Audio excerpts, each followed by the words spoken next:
जी students, next हमारा जो topic है वो है यूरिनरी सिस्टम। ठीक है, हम देखते हैं कि यूरिनरी सिस्टम हमारी किडनी परफॉर्म कर रही है, वो किस तरह से परफॉर्म कर रही है। इस डायग्राम से आप लोगों ने समझना है, ठीक है, कि किस तरह हमारी किडनी जो है वो फंक्शन परफॉर्म कर रही है। पहले तो हम लोग स्ट्रक्चर देखते हैं कि हमारी बॉडी के अंदर 2 पेयर ऑफ किडनीज होते हैं। ठीक है, एक जो है वो एक साइड पे किडनी होती है और एक दूसरी साइड पे होती है। ठीक है, तो एक जो है वो आप कह सकते हैं पेयर होता है किडनी का।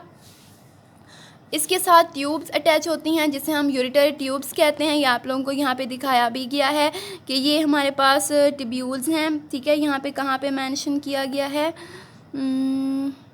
अच्छा ठीक है, ये यूरिनरी ट्यूब्यूल्स हैं। ठीक है, जो कि यूरिटर यहाँ पे कनेक्ट हो रही हैं। ये इसके साथ ब्लैडर है और ब्लैडर से क्या है, यूथरा है। यहाँ पे आपको दिखा रहे हैं ये किडनी है। ठीक है, किडनी के साथ यूरिटर अटैच हैं ट्यूब्यूल्स कहाँ पे जा रही हैं, ब्लैडर के साथ अटैच हो रही हैं और ब्लैडर से आगे जो ओपनिंग होती है जिससे जो है ब्लड रिमूव होता है उसे हम यूथरा कह रहे हैं। यहाँ पे आप लोगों को आर्टरीज बताई गई हैं कि यहाँ पे कुछ रीनल आर्टरीज, कुछ रीनल वेन्स जो है वो निकल रही हैं, जो बॉडी से ब्लड लेके भी आ रही हैं और ब्लड को वापस बॉडी में लेके भी जा रही हैं। ठीक है, और आपको इन्फीरियर वेना कहवा मतलब जो ऊपर की तरफ ब्लड लेके जा रही है नीचे की तरफ, और जो सुपीरियर वेना कहवा जो कि ब्लड जो है वो ऊपर की तरफ लेवल पे लेके जा रही है। रीनल पेल्विस इसके जो है किडनी का पार्ट है, जो मैं नेक्स्ट आप लोगों को बताऊंगी। कैप्सूल की भी बात जो है वो किडनी का आप लोगों को पार्ट्स बताए गए हैं जो कि हम नेक्स्ट में पढ़ेंगे। यूरिनरी ब्लैडर दिखाया गया है और ये पूरा का पूरा क्या है, हमारे पास यूरिनरी सिस्टम है। यूरिनरी सिस्टम जो है वो पेयर ऑफ किडनीज प्रेजेंट है, यूरिटर प्रेजेंट है, यूरिनरी ब्लैडर है हमारे पास और यूरिथ्रा मेन जो है वो ये हमारे पास यूरिनरी सिस्टम है। हमारी बॉडी के अंदर जितना भी ब्लड जो है वो हर हार्ट बीट के साथ किडनी को ट्रांसफ़र किया जाता है वो 20% होता है। और अगर हम किडनी का साइज़ देखें तो हमारी बॉडी का 1% से भी कम जो है वो इस किडनी का वेट होता है। ठीक है, नेक्स्ट हमारे पास जो टॉपिक है वो है नेफ्रॉन। नेफ्रॉन क्या है, functional unit of kidney. Nephron का क्या काम होता है, यूरिन की फॉर्मेशन करता है। ठीक है, जितना भी हमारे पास वेस्ट होते हैं उसको आगे यूरिन के अंदर कन्वर्ट करता है। ठीक है, तो नेफ्रॉन का सबसे पहले हम किडनी का देखा, अब हम देखते हैं कि मेन किडनी का जो स्ट्रक्चर है वो किस तरह का होता है। इसकी बाहर वाली जो आप लोग लेयर देख रहे हैं इसको हम क्या कहते हैं, कॉर्टेक्स कहते हैं। ठीक है, इनर जो आप लोगों को लेयर नज़र आ रही है ये क्या है, मेड्यूला है। ठीक है, उससे बिल्कुल ही जो इनसाइड जो डीप लेयर होती है उसको हम क्या कहते हैं, रीनल पेल्विक कहते हैं। ठीक है, जो आर्टरीज ब्लड लेके आ रही हैं उसे रीनल आर्टरीज कहते हैं, जो ब्लड लेके जा रही हैं उसे रीनल वेन्स कहते हैं। ठीक है, और ये जो रेनल पेल्विक के साथ जो यूरिटर जो है वो कनेक्ट हो रही है उसे हम यूरिटर कहते हैं। और यहाँ पे आप लोगों को किडनी का जो आप लोगों को ये वाला पोर्शन यहाँ पे मैंने ड्रॉ भी की है, ये पोर्शन जो कि एक डिप्रेशन सी बन रही है। ठीक है, इसको हम कहते हैं हेलस, जिससे ये सारी की सारी आर्टरीज और वेन्स यहाँ पे कनेक्ट हो रही हैं। एक छोटी सी ग्रूव सी डिप्रेशन है, जैसे आप लोग एक जो है वो हमारे पास किडनी बीन्स जो होती हैं उसको देखते हैं तो वो एक दरमियान में एक कर्व सा बना हुआ होता है, उस कर्व को हम क्या कहते हैं, रीनल हेलिक्स कह रहे होते हैं। ठीक है, समझ आ रही है। और ये वाला जो है वो आप लोगों को रीनल पैरामिडल मतलब पैरामिड्स मतलब मेड्यूला दिखा रहे हैं। तो ये क्या है, पूरा का पूरा किडनी का स्ट्रक्चर है। किडनी का आउटर जो पोर्शन होता है उसे हम कॉर्टेक्स कहते हैं, आउटर लेयर को, इनर लेयर को मेड्यूला कहते हैं।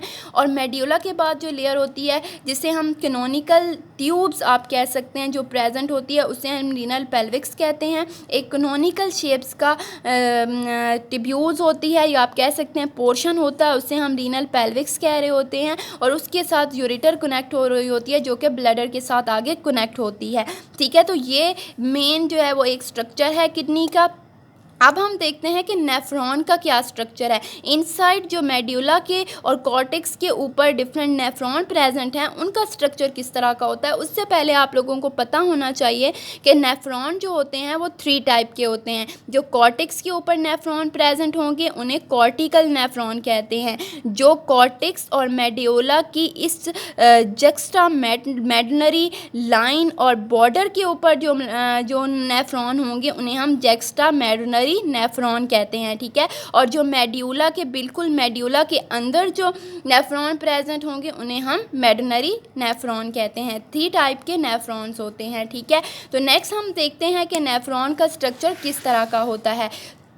तो यहाँ से आप लोगों को समझ आ रही है हमारे पास जो नेफ्रॉन है उसकी टू टाइप्स हैं, एक टू पार्ट्स होते हैं, एक रेनल टिब्यूल्स और एक रेनल कार्पसल। ठीक है, रेनल टिब्यूल्स के अंदर दो पार्ट्स आ जाते हैं, एक प्रॉक्सिमल टिब्यूल्स और एक डिस्टल टिब्यूल, और रेनल कार्पसल्स के अंदर भी दो पार्ट्स आ जाते हैं, ग्लोमेरुलस और बोवमैन कैप्सूल। ठीक है, तो ये स्ट्रक्चर बताया गया है ये पूरा का पूरा नेफ्रॉन का बनाया गया है जो कि मेड्यूला के अंदर प्रेजेंट है। ये पूरा का पूरा आपको एक कप नज़र आ रहा है। ठीक है, इस कप को हम कहते हैं बोवमैन कैप्सूल। इस कप के अंदर एक जाली सी प्रेजेंट होती है जिसे हम कहते हैं ग्लोमेरुलस। ठीक है, ब्लड कैपिलरीज का एक नेटवर्क होता है जिसे हम कहते हैं ग्लोमेरुलस। जो ब्लड लेके आ रही होती है उसे हम कहते हैं एफरेंट आर्टरियोल्स। ठीक है, और जो ब्लड लेके जा रही होती है उसे क्या कहते हैं, इफरेंट आर्टरियोल्स। ठीक है, ये ग्लोमेरुलस है। ब्लड यहाँ से इंटर होता है ब्लड कैपिलरीज में। ब्लड कैपिलरीज के अंदर प्रेशर बहुत ज़्यादा होता है जिसकी वजह से एसेंशियल न्यूट्रिएंट्स जितने भी होते हैं, अमाइनो एसिड या प्रोटीन वगैरह, वो सारी की सारी इसके अंदर रह जाती हैं कैपिलरीज की, और जितना भी बाकी फिल्टर होता है वो बोवमैन कैप्सूल के अंदर एक कप शेप जो स्ट्रक्चर है उसके अंदर आ जाता है। ठीक है, इस कप शेप के बाद हमारे पास एक ट्यूब होती है जिसे हम कन्वोलेटेड ट्यूब्स कहते हैं। कन्वोलेटेड क्यों कह रहे हैं, क्योंकि ये कर्व शेप की है। ठीक है, तो इस कन्वोलेटेड ट्यूब्स को या कर्व ट्यूब्स को हम क्या कहते हैं, प्रॉक्सिमल ट्यूब्स कहते हैं। इस प्रॉक्सिमल ट्यूब्यूल्स के बाद एक लूप सी बन रही होती है, इसको हम क्या कहते हैं, लूप ऑफ हेनले कहते हैं। ठीक है, इसके बाद फिर एक कन्वोलेटेड ट्यूब्यूल्स होती है जिसे हम डिस्टल कन्वोलेटेड ट्यूब्यूल्स कहते हैं, जो कि कर्व होती है, और डिस्टल मतलब कि जो बाद में आती है। इसके बाद हमारे पास जो आगे ट्यूब्यूल्स होती है उसको हम कलेक्टिव डक्ट कहते हैं, जो सारा का सारा वेस्ट जो है वो कलेक्ट करती है, और पेल्विस से होता हुआ ये जो है वो जैसे ही ये फिल्टर यहाँ पे आता है तो यूरेटर के ज़रिए ये ब्लैडर में चला जाता है और ब्लैडर से यूरेथ्रा के ज़रिए बाहर रिलीज़ हो जाता है। ठीक है, और इसके ऊपर एक नेटवर्क ऑफ ब्लड कैपिलरीज होता है। ठीक है, इस तरह की ब्लड कैपिलरीज होती हैं इसके ऊपर, इस सारी की सारी। तो ये जो कैपिलरीज हैं, ठीक है, ये जो इस कन्वोलेटेड ट्यूब्यूल्स प्रॉक्सिमल और डिस्टल ट्यूब्यूल्स के ऊपर से जा रही हैं, इसको हम क्या कहते हैं, इसको हम कहते हैं पेरीटिब्यूलर कैपिलरीज। ठीक है, और ये जो ट्यूब्यूल्स हैं ये यहाँ पे आकर एक लूप सी बना रही होती हैं जिसे हम वेजा रेक्टा कह रहे हैं। ठीक है, समझ आ रही है। ये हमारे पास एक ट्यूब्यूल्स है कन्वोलेटेड जिसे हम प्रॉक्सिमल ट्यूब्यूल्स कह रहे हैं, ये लूप बन रही है, लूप ऑफ हेनले कह रहे हैं। नेक्स्ट जो ट्यूब है उसे डिस्टल कन्वोलेटेड ट्यूब्यूल्स कह रहे हैं। उसके बाद कलेक्टिंग डक्ट है। ठीक है, कलेक्टिंग डक्ट से फिर वो पेल्विक, और पेल्विक से आगे जो है वो ब्लैडर में सारा का सारा वेस्ट चला जाता है। इसके ऊपर एक नेटवर्क ऑफ कैपिलरीज होता है जिसे हम पेरीटेब्यूलर कैपिलरीज कहते हैं, और ये कैपिलरीज यहाँ पे लूप ऑफ हेनले के साथ एक लूप बना रही होती हैं जिसे हम वेजा रेक्टा कहते हैं, जो कि ब्लड कैपिलरीज का एक नेटवर्क होता है। ठीक है, समझ आ गई है। अब हम देखते हैं कि ये तो हमारे पास नेफ्रॉन का स्ट्रक्चर है,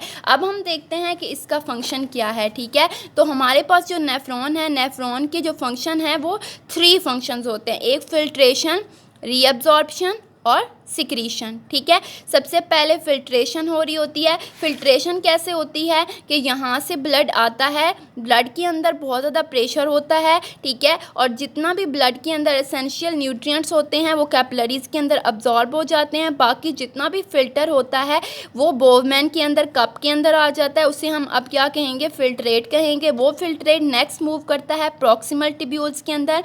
ठीक है, ये क्या हो रही है, रीअब्जॉर्प्शन हो रही है।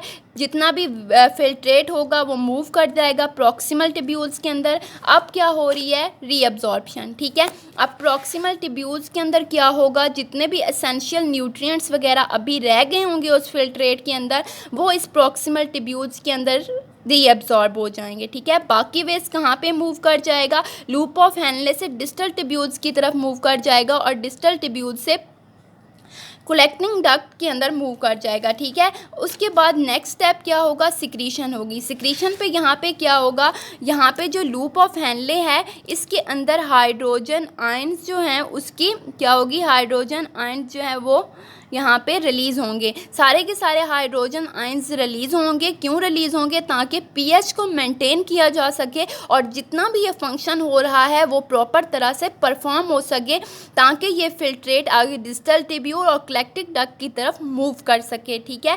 तो यहाँ पे पीएच को बैलेंस करने के लिए हाइड्रोजन की सेक्रेशन होती है, कहाँ पे होती है, लूप ऑफ हैनले के अंदर। तो इस तरह पीएच को यहाँ पे मेंटेन किया जाता है ताकि फिल्ट्रेट आगे ट्यूब्यूल से पास हो सके, ठीक है। समझ आ गया। यहाँ से आप लोगों की बुक से भी मैं दिखा देती हूँ।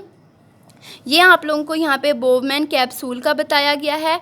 ये कप शेप, इसके अंदर एक जाली सी है जिसे ग्लोमेरुलस कह रहे हैं। ये एफरेंट आर्ट्रियोल्स है, ये इफरेंट आर्ट्रियोल्स है। ये आगे कन्वोलेटेड टिब्यूल्स जा रही है जिसे प्रॉक्सिमल टिब्यूल्स कह रहे हैं। ये एक लूप है जिसे लूप ऑफ हैनले कह रहे हैं। इसके बाद इसे हम प्रॉक्सिमल टिब्यूल्स कहते हैं। इसके बाद डिस्टल टिब्यूल्स आ जाती हैं। डिस्टल टिब्यूल्स के बाद कलेक्टिंग डक्ट, और जो टिब्यूल्स नीचे आ रही हैं उसको हम जो है वो डिसेंडिंग कहते हैं, और जो ऊपर की तरफ जा रही है उसे असेंडिंग लिम्स कहते हैं। एक कैपिलरीज की लूप बन रही है जिसे हम वेजा रेक्टा कहते हैं। तो ये सारा का सारा आप लोगों को क्या दिखाया गया है, नेफ्रॉन का स्ट्रक्चर और फंक्शन बताया गया है। बाकी इस कंसंट्रेशन ऑफ एक्सक्रीटरी प्रोडक्ट क्या है ये हम लोग नेक्स्ट लेक्चर के अंदर देखेंगे। जहाँ से भी समझना है आप लोगों ने मुझसे पूछना है, इसे अच्छे तरीके से पढ़ना है, बहुत ही इंपॉर्टेंट टॉपिक है। थैंक